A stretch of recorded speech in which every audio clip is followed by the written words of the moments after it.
में बिल्कुल क्लोज, जो मतलब मेरे दिल के बिल्कुल करीब इंसिडेंट्स है जो हर लड़की फेस करती है। आज मेरी कविता लड़कियों पर हुई छोटी छोटी चीज़ें जो शायद हम इग्नोर कर देते हैं, पर वो उस दर्द के साथ उसको झेलती रहती है।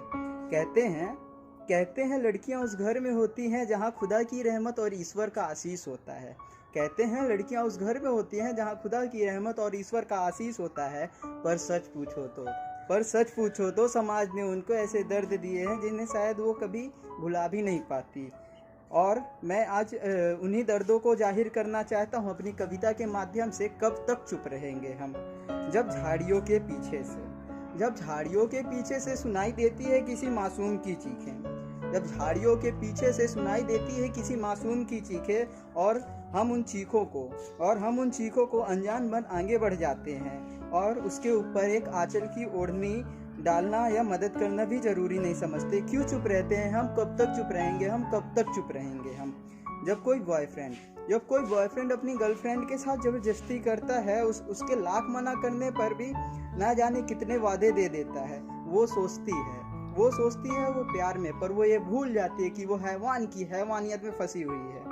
पर वो चुपचाप सब कुछ सहती रहती है। क्यों चुप रहती है वो, और क्यों चुप रहते हैं हम, कब तक चुप रहेंगे हम। जब सड़क पर चलते हुए उनको कोई उनकी मर्जी के बिना देखता है, तो उसकी घिनौनी हरकतों से बचने के लिए वो रास्ता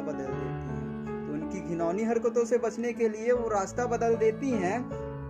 पर वो ये भूल जाती हैं कि समाज उनका पीछा नहीं छोड़ रहे होते। लोगों के वो बेहुदा ताने इतने आशिक खुद ही ने पाल रखे होंगे, पर वो ये तो सोचो कि उनके दिल में क्या बीतती है जब हैवान की नज़रें उनकी नज़रों को ताड़ कर रही होती हैं। जब वो घर जाती हैं तो घर वाले बोलते हैं, बेटा समाज के लिए शांत रहो। क्यों चुप रहती है वो, और कब तक चुप रहेंगे हम।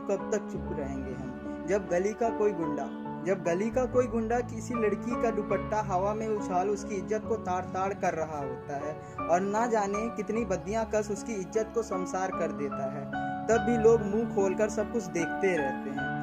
ना उसकी आंचल को उसके पास पहुंचाते हैं, और ना ही उस गली को गुंडे को कुछ कहना मुसाफिर समझते हैं।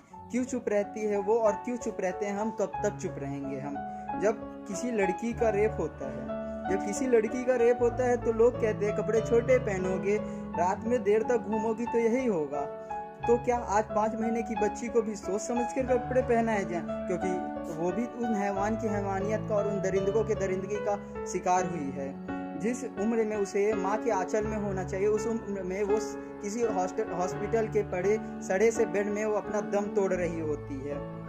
चुप रहते और उसके लिए कोई आवाज़ नहीं उठाता। चुप रहते हैं हम, कब तक चुप रहेंगे हम।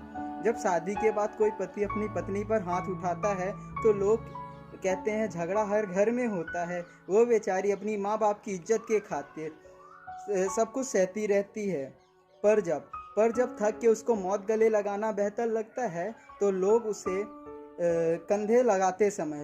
कंधे को हाथ लगाते समय उसके चरित्रहीन का नारा देने से नहीं चूकते। मैं आज एक बात कहना चाहता हूँ, जब तक ये समाज और समाज के लोग अपनी आधी आबादी के लिए नहीं उठेंगे, कुछ नहीं करेंगे, तब तक ये हैवान की हैवानियत बढ़ती रहेगी, ये दरिंदगों की दरिंदगी बढ़ती रहेगी, और कोख से पैदा होने वाली हर बच्ची यही दुआ मांगेगी, अगले जन्म मुझे बिटिया ना कीजो।